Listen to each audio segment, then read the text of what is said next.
Hello everyone, welcome back to my channel. If you're new here, my name is Alexa, and in today's video, I'm going to be doing my October reading wrap up. I'm wearing my Halloween costume. I dressed up as Toadette from Super Mario. I figured I would wear my costume one last time because I'm probably never gonna get to wear this again. So let's jump into my stats for October.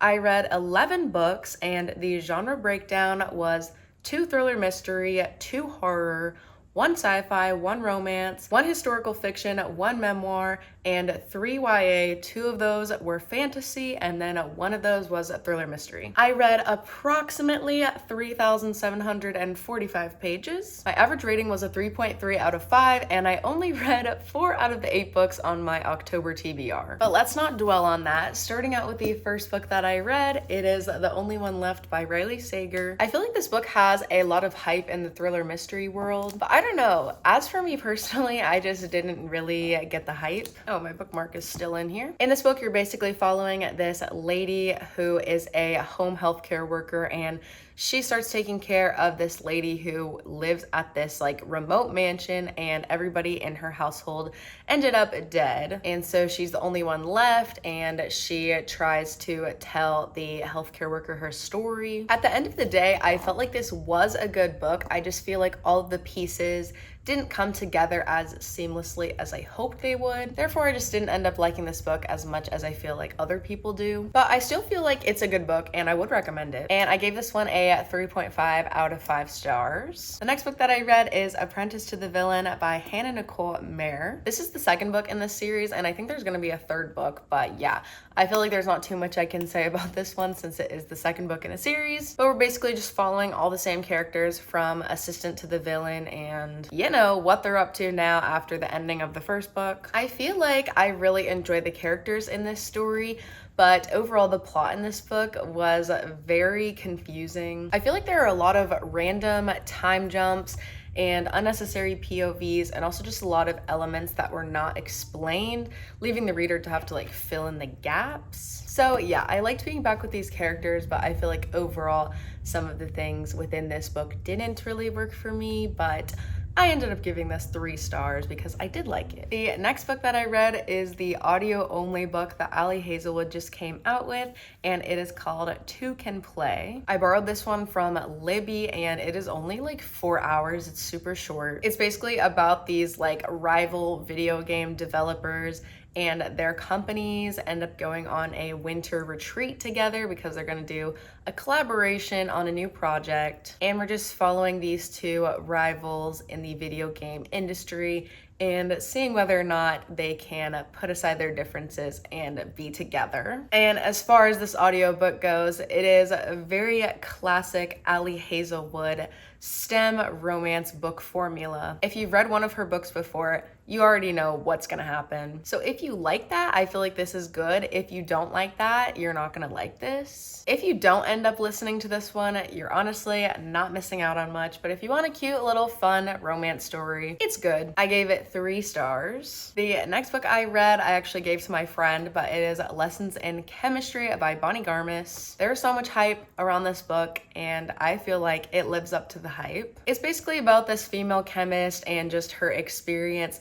overcoming gender inequality in the 60s, I believe. And she ends up doing a cooking show, and it changes her life in a bunch of unexpected ways. It's so good. It feels like you are reading something that was written by one of your best friends. The writing is very simple and easy to read through, but you still feel like you're reading something substantial. And there's also a TV show of this book that I'm very excited to watch. So that's gonna be next on my list. I gave this book 4.5 stars. The next book that I read is This Is How You Lose the Time War by Amal El-Mohtar and Max Gladstone. I feel like I read multiple books that have a lot of hype around them this month, and this is another one of those books. I feel like I see people talking about this all the time and saying how beautiful and poetic and lyrical it is. I can appreciate a book like that every now and then, but I don't think that this one was my cup of tea personally. This is actually a sci-fi book, and you are basically following 2 characters that go unnamed the whole book. I think they're just called Blue and Red. These 2 characters are in the middle of a war, but they are either in like different timelines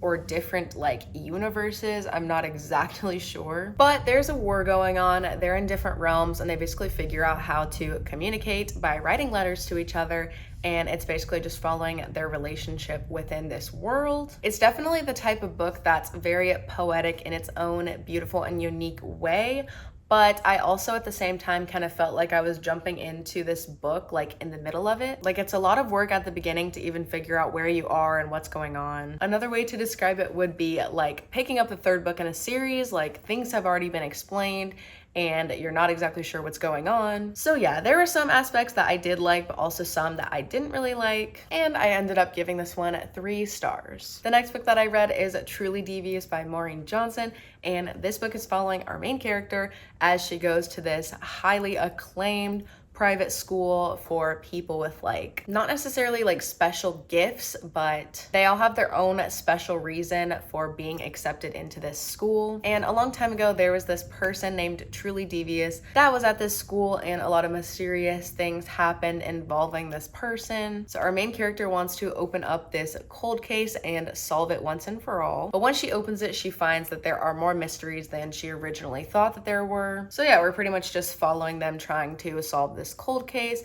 It's a very classic feeling YA thriller mystery. There's actually a lot of books in this series. I don't know exactly how many, but I want to say there's at least 3 or 4 more. This book was good. It pretty much feels like if a John Green book and the A Good Girl's Guide to Murder series had a baby. I gave it 3.5 stars. The next book that I read was really out of my comfort zone. It is The Cruel Prince by Holly Black. I feel like when books have fae, I genuinely get so confused because I feel like fae is so different in every fantasy book. And so whenever I jump into a new fantasy world, I'm like, what are they gonna be like in this book? But yeah, this is basically following a girl who has to live as a human in a fae world. And there's basically a lot of hierarchy / power dynamics drama in this book. Wanting certain people to be on the throne, wanting certain people to not be on the throne, wanting yourself to be on the throne, you know, things of that nature. The first 30 pages of this book, I genuinely almost could not get through because there is so many names being thrown at me. I just started to get so frustrated and confused. I was like, I don't know who any of these people are. I can't remember all of these names. But I really had to stick with it because eventually it all makes sense, but it just felt like a lot in the first 30 pages. But yeah, surprisingly, I really ended up liking this book. I really enjoyed the drama and the tension in this book. And I'm very, very excited to get to the next books in this series. I think there's at least 2 or 3 more. So yeah, I gave this book 4 stars. The next book that I read is The Last One at the Wedding by Jason Rekulak. I actually did an entire review video on this book, so if you want to check it out, I will link it down in the description for you. I go very in-depth about my thoughts on this book, but I ended up giving it 2.5 stars. Not a favorite of mine. Next book I read is Everything I Know About Love by Dolly Alderton. This is a memoir, and I don't rate memoir books, but this was definitely an interesting book. I actually got this off of Libby and listened to it as an audiobook, and it is a great audiobook. I enjoyed listening to it on my morning walks, and a lot of people say that this is like the book that everybody in their 20s should read, and it didn't really end up being exactly what I expected it to be. I thought it was gonna be more like life lessons, but it was more in the format of like sharing a lot of like her college experiences and a lot of like very specific niche stories that I didn't necessarily relate to, which is totally fine, but it's just not what I expected out of this book. So yeah, I didn't really find it life-changing like I feel like a lot of people do, but everybody's different. Obviously, some people are gonna relate to this and some people aren't gonna relate to this. So yeah, I guess I just fell into the category of people that didn't really relate to this book, but it's still very, very interesting, and there are a lot of funny and heartwarming moments in this book. But yeah, I am glad that I finally got a chance to read this one. The next book that I read is Holly by Stephen King. I listened to this one as an audiobook as well, and this is also in a recent video that I did where I read Stephen King books for a week. So again, I will link that in the description if you want to check that out. I go way more in depth about my thoughts on this book, but overall, I was really not a fan of this one, and I gave it 2 stars. And the last book that I read is Pet Sematary by Stephen King, and not to sound like a broken record, but this book is also in the video that I just mentioned, so again, it's in the description if you want to see more of my in-depth thoughts on this book. Check out that video. But I really liked this book, to my surprise, and it was the perfect book to read right before Halloween, and I gave it 4 stars. Okay, those are all of the books that I read in the month of October. I would love to know what books you guys read in the month of October, so feel free to leave a comment down below letting me know anything you want to let me know, and also give this video a thumbs up if you liked it. Also, feel free to follow me on Instagram and make sure that you are subscribed so that you can see more videos from me in the future. But for now, that is all, and I will see you guys in my next video. Bye. Toadette signing out.